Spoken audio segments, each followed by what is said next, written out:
Good morning. It is Wednesday, July 23rd. This is the Automotive State of the Union. I'm Paul J. Daly. This is Kyle Mountsier. Today we're talking about an auction reinvention, trade tensions, of course, and AI pricing for flights. Hey, senators upset about it. I got opinions on stories today, baby. We can come with it. If you were wondering what we think, we're gonna hit you with it today. This is look. We never said we were unbiased. We got opinions, and that's what we share. We do have right opinions. Here. We have opinions. We have some new content out. Auto Collabs episode, our other podcast, How to Be Your Own CDP with Nick Askew, available now. We released it last week, but this one deserves another mention because it is such a good episode. You need to listen to what Nick's saying. He is an innovator. He's a thought leader, and he's just got the best accent in the world. So it's just fun to listen to him talk. Yep. You know. Hey, he says data. We've also got a webinar coming up next Wednesday, two Wednesdays from now, actually, August 6th. Driving Loyalty with Data with Shane Wilson and Levi Beatty, all about how you can own the customer life cycle and understand what their car is doing out there on the road and get it back to the store. So make sure you check that out. Also, if you don't subscribe to our daily email or our LinkedIn newsletter, make sure you go do that. You can go find us on LinkedIn by searching Asodu or More Than Cars. I lost my audio. Or you can go to asodu.com and can you hear me? No? I can. My audio. It did that weird thing again. It did one of those weird audio things. It does it when you're reading copy for our webinars, apparently. There you go. That's exactly what it is. But yeah, also you can go to asodu.com and you can sign up for the daily email there. It's full packed of insights, what we're doing, where we're going, what's going on in the auto industry world. So you should check it out.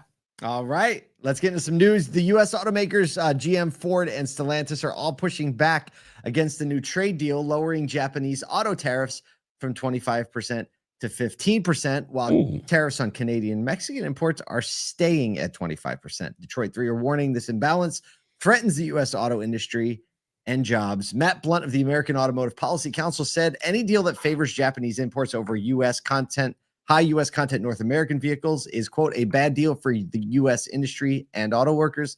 President Trump is boasting a, quote, massive deal, that sounds like his language, with Japan involving, they're going to make a $550 billion investment.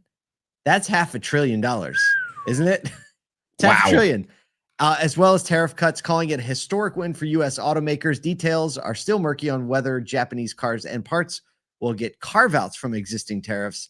It's coming as Trump threatens to hike tariffs on Mexico and Canada. U.S.-Japan talks included Japan's chief trade negotiator meeting Treasury Secretary Scott Bessent, who says negotiations are going very well.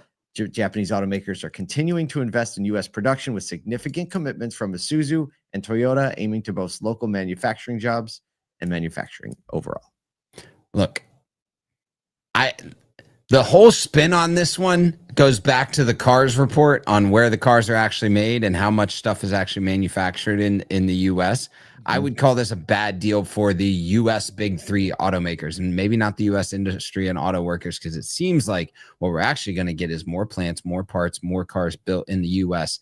with faster pace from some of the counterparts in Japan and probably South Korea and other places that are bringing vehicles into the U.S. market. The imbalance on Canadian Mexican imports.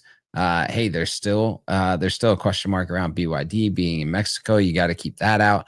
But obviously the big three are importing a lot of parts, a lot of materials from Canada and Mexico. So I can see how they'd be upset. Yep. We'll see how it plays out. Always will. Always will. Speaking of how it's playing out. Segue. Time.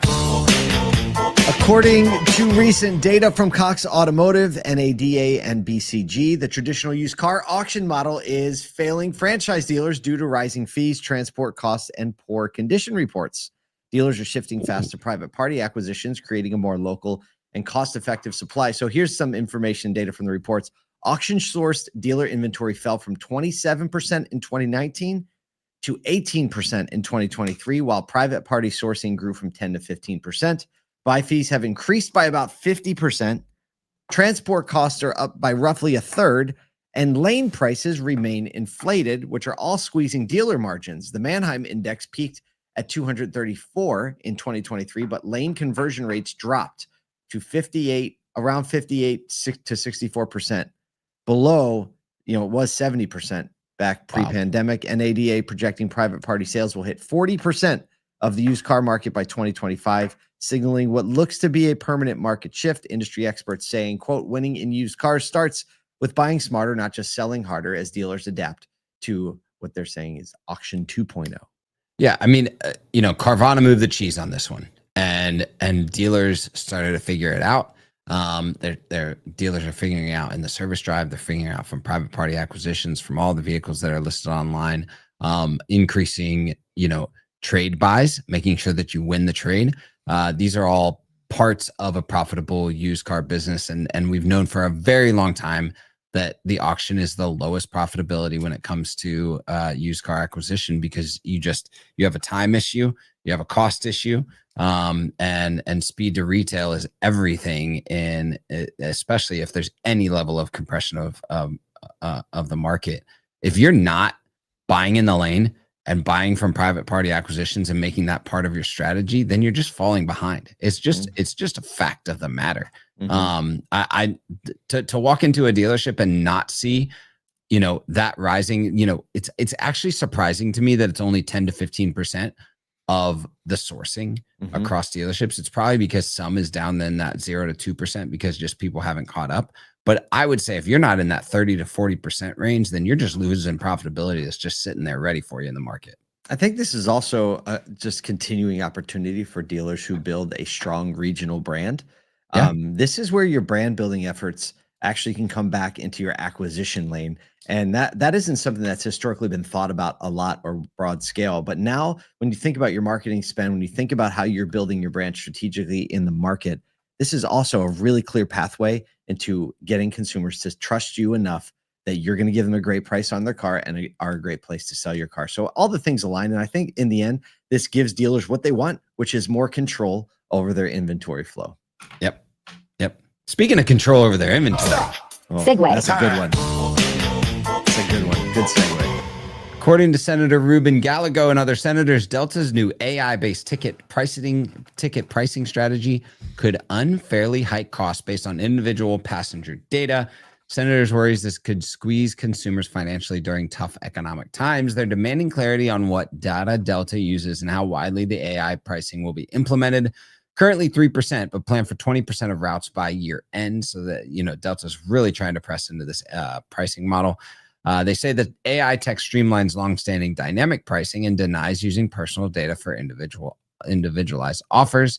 Critics worry AI could push prices to each consumer's individual pain point, risking predatory pricing amidst inflation pressures. Gallego calls the plan predatory pricing and vows to challenge it to protect consumers. I mean, if you think about all of the things that AI is capable of and the sophisticated way it can think and kind of engineer things, really Delta's, I guess their prerogative as a business is to maximize revenue. That's and right. On an individual basis, right?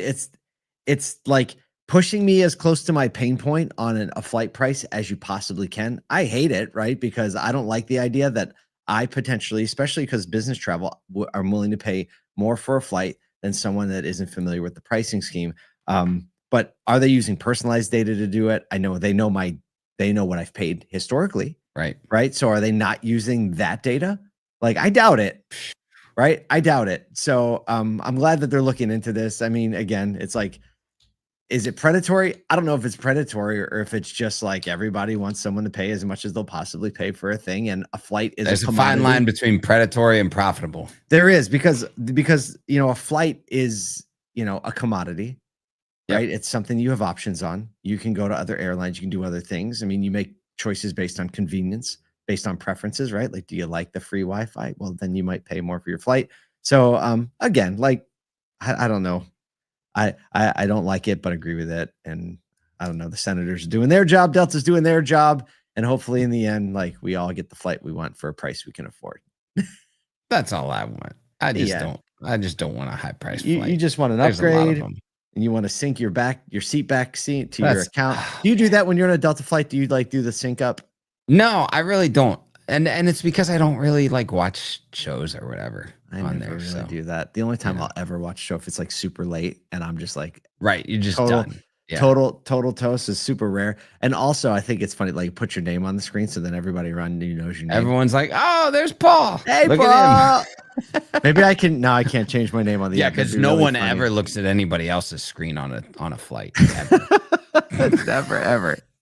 Actually, like, the what are majority they watching? The majority of shows I watch is some news channel that a guy in front of me is watching, and I can see the subtitles. And I'm like, oh man, that stuff is like you just can't look away. It's like the headlines like dopamine. Oh my gosh, the world's gonna end. I don't know. This isn't that kind of news show. We hope you left here feeling a little more optimistic about what you're doing today in this industry, in your life. Take care of the people around you, and I know you'll feel a lot better. We will see you here first thing tomorrow morning. Have a great day, everyone.